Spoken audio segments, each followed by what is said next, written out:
Em Kiên, kỹ sư GSC. Xin chào cô bác anh chị. Sau đây em xin chia sẻ về kỹ thuật xây dựng tường chuẩn.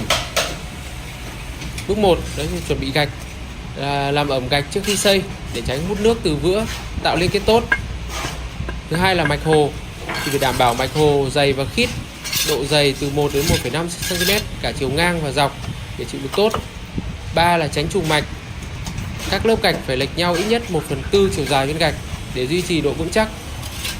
4 là kết nối tại vị trí cột. Khi xây đến cột thì chất bằng hồ dầu ướt thật kỹ để tạo liên kết tốt giữa gạch và bề mặt tiếp giáp.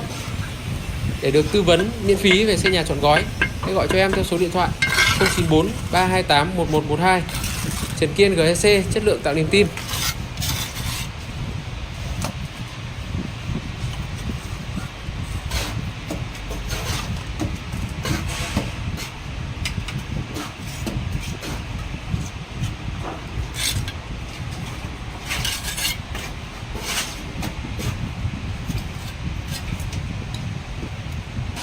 Yeah.